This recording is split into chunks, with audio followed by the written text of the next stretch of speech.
Ya, esta sección se llama Contigo te ayuda y no hay mejor ayuda que incrementar, por ejemplo, las pensiones que reciben las personas que están jubiladas en nuestro país. Estamos con la ministra vocera de Gobierno, Camila Vallejo. Muchas gracias por venir al estudio. Muchas gracias por invitarme. Buenas tardes. Creo Karina. que es primera vez en el estudio, ¿no? Parece que sí. Parece que sí. Parece que sí. Ya, Tendría y para que dar una chequearlo, buena pero noticia.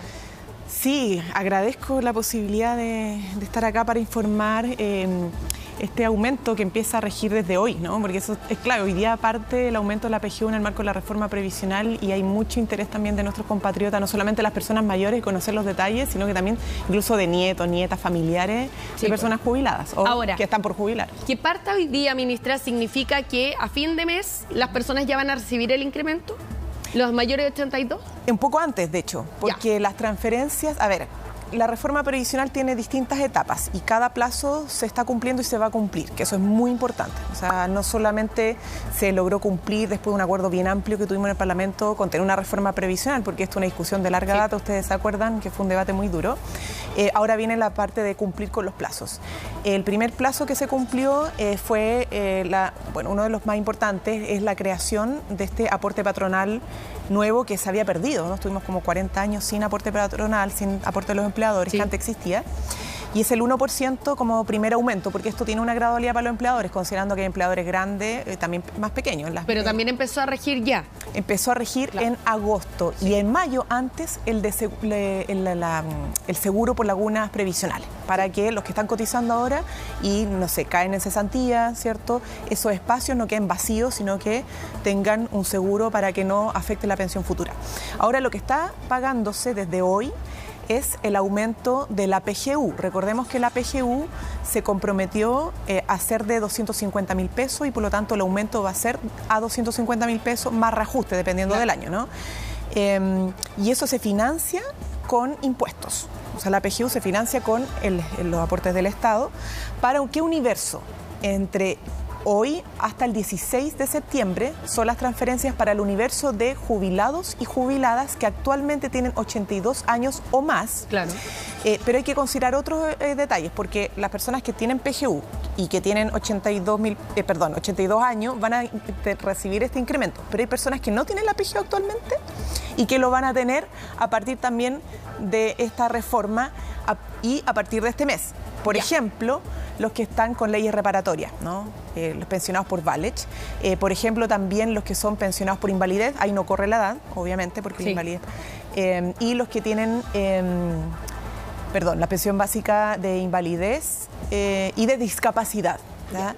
Entonces son 3 otros grupos de pensionados que entran también en este sistema, más los de Dipreca, Capredena, que también. Entonces estamos hablando de que el primer aumento que viene con la PGU a 250.000 pesos es en septiembre, de aquí al 16 de septiembre se pagan y es para alrededor de 800.000 personas. Y luego, en enero, viene un aumento para alrededor de 1.300.000 personas, porque ahí se abre un poco más, ¿no? Ya no es solamente las personas de 82 años, sino que son... Y ahí está, podrán ver la pantalla, que quizás es más simple. Se me fue ahí. Enero 2026. Enero, ¿dónde está? Abajo, ahí el bono por años 2020. cotizados y compensación a mujeres. Exactamente. Ahí, esto es clave porque esos beneficios están financiados por esta pilar de seguridad social que crea la reforma, ¿no? Claro. Entonces, ¿por qué es tan importante? Porque este aporte de los empleadores, que va a engrosar las cotizaciones de los trabajadores, también tiene un componente de seguridad social y solidario para los actuales jubilados que ya no tienen empleadores, ¿no? Sí. Entonces, ese 1% y era no. Lo que permitía mejorar las pensiones actuales, ¿no? Exacto. Además de la PGU, ¿no? Porque la PGU aumenta las pensiones actuales con recursos del Estado, pero este aporte adicional, que es por años cotizados y también por compensar las expectativas de vida de las mujeres, ¿no? Esta discriminación absurda que hemos tenido las mujeres por tanto tiempo, se financia con la seguridad social para los actuales jubilados y jubiladas que su pensión autofinanciada es muy baja, ¿no? Claro. Y el detalle de eso, no sé si pueden mostrar porque... Ahí está. Claro. Por ejemplo, claro, ahí está el empleador, por ejemplo, vuelve a aportar tras 43 años, ¿no? Son un total de 8,5% porque incluye, o sea, es el 7% adicional que se crea, más un 1,5% que ya existía, que es del seguro de invalidez, ¿no? Y ahí se distribuye entre cuentas individuales, como también una parte, que es un 4% al seguro social, que es esta lógica más solidaria. ¿Y qué es lo que estaría financiando este seguro social? En la columna muestra a las mujeres la compensación por expectativa de vida, que en un mínimo aproximado de 10.000 pesos mensuales, pero puede alcanzar mucho más, o sea, casi 100.000 pesos. Claro. Y está en el caso del bono de 0,1 UF por año cotizado para todos los jubilados hombres y mujeres, ¿ya? Y eso tiene una exigencia ese es hombres y mujeres, ¿eh? Hombres y mujeres. Yo creo que eso no se había resaltado tanto, que en el fondo es para todos por igual porque es por año cotizado y ahí no hay diferencia entre hombre y mujer. Sí, no, todos van a recibir eso, pero hay una pequeña diferencia sí en cuanto a la exigencia de años cotizados. ¿Ya? Porque ahí primero se le exigían 20 años cotizados mínimo para todos. Pero hubo un debate en torno a la consideración a las mujeres a propósito de las lagunas previsionales que han tenido las mujeres y muchas veces están ligadas con la crianza de los hijos también. O sea, entonces, sobre todas las cosas eso, menos, ¿no? Y no solo los hijos, a veces incluso al compañero también. O al vecino o la vecina. Entonces, ahí se bajó la exigencia de años cotizados para el caso de las mujeres y por lo tanto tenemos 0,1 UF por año cotizado, un mínimo de 10 años cotizados por parte de las mujeres, puede ser continuo o discontinuo, y para el caso de los hombres se mantuvo lo de los 20 años cotizados. Claro. ¿Ya? Entonces, ¿qué es lo que queremos decir con esto? Es que hay el aumento de la PGU, el aporte del Estado, ¿cierto? 250.000 pesos, que va a ser gradual, partiendo por este mes de septiembre hasta el 2027, alcanzar el total de los jubilados, pero también está este aporte que es un reconocimiento al esfuerzo de nuestros jubilados y jubiladas, claro, de los presentes y de los futuros. Claro que sí. Porque ahí te reconoce el trabajo por año, te reconoce además las propias mujeres que dejemos atrás este castigo de tener mayor expectativa de vida porque no se condice, las mujeres más tienen una carga, siempre cargan con más al final, sí, ¿no? Es verdad, entonces, en todo orden de cosas. En todo orden de cosas. Y eso va a permitir entre un 14 y un 34% de aumento de las pensiones. Ese cálculo quería hacer. Antes que pasemos a este gráfico, por ejemplo, en condiciones ideales, una persona que actualmente recibe la PGU y recibe la PGU hasta ahora lo que correspondía, sí, el tope, por decirlo, la parte más alta. Va a recibir los 250.000 pesos de la PGU, pero a eso va a poder sumar en las mejores condiciones 100.000 pesos por la brecha de género y 100.000 pesos por el año cotizado. Depende. Si es que tuviera en las mejores condiciones. Tenemos, claro, miren, vamos, no sé si está hay una tablita que lo mostramos, que lo entregamos. Tenemos un ejercicio, aquí está. Ahí está. Ese. Bueno, está el aumento en general. Vamos a tener en un rango entre un 14 y un 35% de aumento de las pensiones, dependiendo de la situación, de los años cotizados, obviamente, si hombre o mujer, etcétera. Esto puede generar un incremento de hasta 130.000 pesos extras mensuales a lo que es la pensión individual. O sea, es por PGU más seguro social. Si tú tienes 73.000 pesos de pensión autofinanciada, que lamentablemente, sobre todo hay muchas mujeres que tienen eso. Que es muy poquito. Claro, tú tienes que sumarle la PGU actual que tienes, más 130.000 pesos adicionales por concepto de aumento de la PGU, más estos componentes de seguridad social. O sea, podría ser incluso más, ¿no es cierto? Claro, porque, o sea, obviamente, por ejemplo, el total esos 130.000 pesos...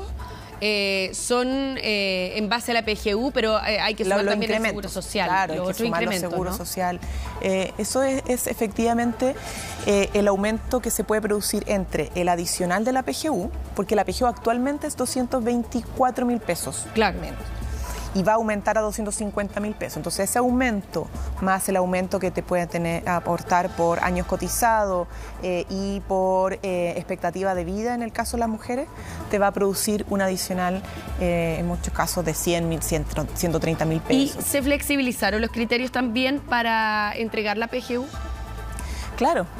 Porque antes era bastante exigente, ¿no? Y había un tope que tenía que ver con el registro social de hogares, los ingresos que se percibían, pero también hubo críticas respecto de la clase media, ¿no? Sí, se incorporó a la clase media, que era un tramo igual de los demás ingresos afuera, porque recuerden que nosotros planteamos la universalidad absoluta del aumento de la PGU, y ahí tuvimos que negociar, y ahí tuvimos obviamente algo que no terminó como esperábamos totalmente. Nosotros hemos sido súper honestos y honestas. Nosotros también esperábamos, por ejemplo, terminar con toda la lógica de la AFP para manteniendo las cotizaciones individuales y tener mucho más de pilar solidario. Hubo varias cosas que no se lograron camino, pero sí, efectivamente, la PGU se amplía mucho más en su universo. Claro. ¿Por qué? Porque hoy día, por ejemplo, en la ceremonia que teníamos en el Palacio de la Moneda, habían pensionado de las leyes reparatorias que se las había dejado fuera por mucho tiempo, claro, de los aportes del Estado por materia de pensión, de jubilación, ¿no? Porque si ustedes ya tienen como una pensión, pero no tenía nada que ver con la jubilación, ¿no? Y no tenían ningún componente de solidaridad respecto a su condición de persona mayor, persona adulta mayor y pensionada. O como el caso mencionado de los DIPRECA Capredena, que son un universo muy pequeñito en todo caso, son como 5.000 personas, pero igual a ellos se les va a poner un adicional para igualar en este piso. Esa es la idea. Claro, para todo, independientemente de tu trayectoria o de tu sistema de jubilación anterior, la idea es que la PGU sea el piso común, ¿no? Claro. Y sobre eso, estos aportes adicionales que reconocen el esfuerzo, reconocen las mujeres por tener lagunas previsionales, reconocen los años cotizados y también termina con esta discriminación, como te decía, absurda hacia las mujeres que tenían menos pensión que el hombre, habiendo trabajado lo mismo, incluso hasta cotizado lo mismo, solo por el hecho de vivir supuestamente más. Claro que sí. Ahora, vienen a continuación entonces en enero el aumento por el Seguro Social y en septiembre del próximo año para los mayores de 75. De 75 hacia arriba, considerando los de 75. Y claro, septiembre del 2027, mayores 65. Y ahí se cierra todo el aumento de la PGU. Ya. Tuvo que tener esa gradualidad, también las personas mayores han entendido eso en los diálogos que hemos hecho, porque esto lo hemos hecho con mucho diálogo antes de que se presentara la reforma, después en medio de la discusión y ahora en la implementación. Se entiende que hay 3 años de gradualidad que parte este mes de septiembre y se cierra el 2027 para la PGU porque son muchos recursos. Claro. Y había que ser obviamente fiscalmente responsable con aquello. Ahora, ministra, no puedo dejar de insisto en una cosa, ¿sí? solo que es la PGU de 250.000 pesos más reajuste, no es que quede estancada, o sea, se ve reajustando por incremento del costo de la vida, así que el 2027 y el 2026 van a ser 250.000 más el reajuste. El reajuste. ¿Es por el IPC? Claro. Claro, por el IPC. Ya, no puedo dejar de preguntarle por lo que ocurrió ayer en el funeral de alto riesgo. Yo sé que no es su sector en particular, que ahora está el ministro Cordero, pero sí es necesario a lo mejor tener la claridad de si el tema se ha conversado a nivel de gobierno, porque lo que ocurrió en definitiva es que está funcionando este reglamento para los funerales de alto riesgo. Hasta ahora no ha tenido inconveniente, pero lo que pasó ayer marca un punto de inflexión en términos de que en paralelo se desarrolló una especie de velatorio, pero sin el cuerpo de la persona, en el lugar donde vive la persona. Igual hubo fuegos artificiales, igual hubo disparos en el lugar donde él vivía. Estamos hablando de Kevin Holguín. ¿Hay alguna posibilidad de que eso se aborde de alguna manera por parte del gobierno? Porque esto era algo que no estaba contemplado. Bueno, primero, sí, efectivamente fue el caso de Kevin Holguín y de Karina, su pareja, ¿no? Que los dos fueron asesinados y eran parte de una banda. Hay que recordar que tuvimos una legislación que se discutió, que es la ley contra los narcofunerales, ¿no? Sí. Y eso entró en vigencia y ha tenido efectos positivos en la región metropolitana. Y voy al punto que tú señalas. ¿Por qué? Porque se le da la atribución al delegado presidencial de decretar tras los asesinatos o muertes de personas con alta peligrosidad como funerales de riesgo y por lo tanto se prohíben ciertas cuestiones que antes se desarrollaban, ¿cierto?, en los narcofunerales. Sí. Y por muchos días. Y que tiene que ver con la rapidez del entierro, en menos de 24 horas se produjeron de hecho estos 2 entierros y por lo tanto se decretaron como alto riesgo y no se produjo el funeral y por lo tanto no vimos escuelas suspendidas, servicios públicos de salud cerrados, que es lo que veíamos antes, ¿no?, en los trayectos de estos funerales. Lo que pasa es que quedan obviamente estos como ceremonias medias simbólicas a veces en las casas y de todas maneras esas instancias tienen una evaluación y un monitoreo y una supervisión de las policías. De hecho hay detenciones justamente porque está... ¿Se produjeron detenciones ahí? Ahí entiendo que hubo un monitoreo, según lo que me informó la delegación presidencial. No hubo cuestiones mayores en todo caso, pero lo más importante, insisto, es que independientemente del trabajo que se hace en la policía en como la supervisión de estas instancias que son más simbólicas, insisto, que no son con los cuerpos, son en las casas, ya no se producen estos hechos que teníamos en todo el trayecto que atemorizaban a un conjunto importante de la población. O sea, se cerraban, insisto, o sea, se cerraban colegios, servicios públicos. ¿De restringirlos esos también? Porque, por ejemplo, lo que reclamaba la gente era que se disparaba igual hacia el aire, ¿no?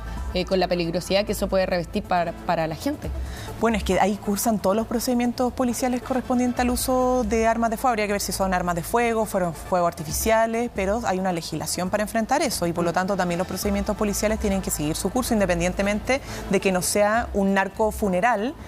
Si hay una instancia que puede generar riesgo para la población, hay procedimientos policiales que ejecutar. Y por eso te digo que es tan clave la coordinación que se mantenga no solo de la delegación presidencial, sino que de nuestros seremis de seguridad pública, con Carabineros, la PDI también, que hemos tenido por primera vez un trabajo coordinado con ellos desde Carabineros y PDI, muy importante para la persecución del crimen en general y particularmente también hechos que son más de delitos comunes. Ministra, le queremos agradecer por haber venido contigo en directo y por supuesto vamos a estar, yo me imagino, en las próximas fechas también hablando de los aumentos de la reforma de pensiones y de la PGU también. Muchas gracias. Muchas gracias a ustedes por la invitación. Que tenga una buena tarde.